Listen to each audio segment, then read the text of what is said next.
Today we're going to talk about how to check in items using Sierra. First, you want to log into Sierra. In the upper right-hand corner where it says Function, there are two areas you can utilize to start checking items in. First, we're going to cover Check-in No Patron. This area is often used when you're checking in book drop. What you want to do is make sure that the cursor is blinking in the left-hand corner box. Then you would either scan or type in the item barcode that you're going to check in. If you have a library that utilizes RFID tag, you want to make sure that your staff pad is turned on and that the screen shows yellow so that your security tag is properly set. When you're all set to check in, you can start again by scanning or manually entering the barcode number.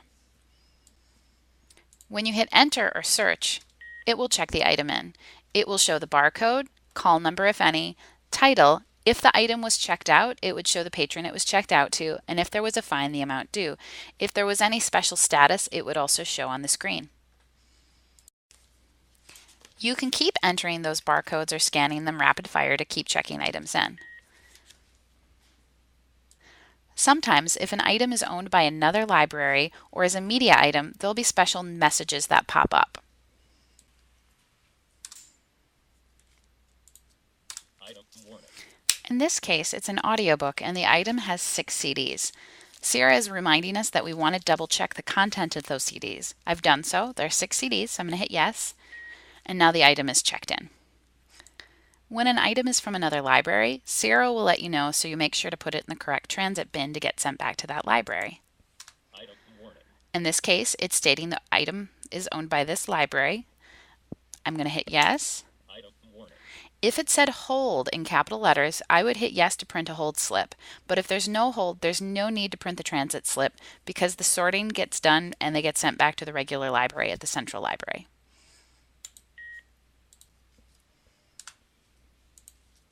Item warning.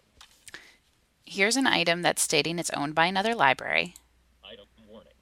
Again, no hold, so I choose not to print the transit slip. If an item does have a hold, it will display differently. Item warning. Since this item is owned by Wauwatosa and has a hold on it, it's displaying that it's on hold for this patron. I'm going to choose to print the slip for the book. Your owning library might have a different display for their print hold slips.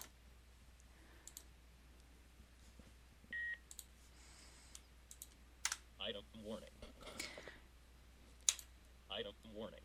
This is an example of a hold that you will print as transit slip for and put in the correct bin to send back to that library. So I selected yes. We'll do one more example.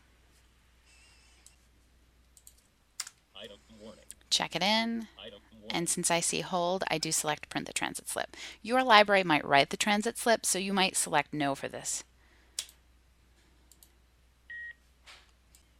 The other option for checking items in is under Checkout Circulation Desk. If you select Check-in and then scan the library barcode or type it in, this will allow you to check the item in while bringing up the patron's associated account. Item warning. Again, a message asking me to check content. I did. So the same messages pop up. The view is just different. You have an opportunity to see the patron's name, any special information about their account.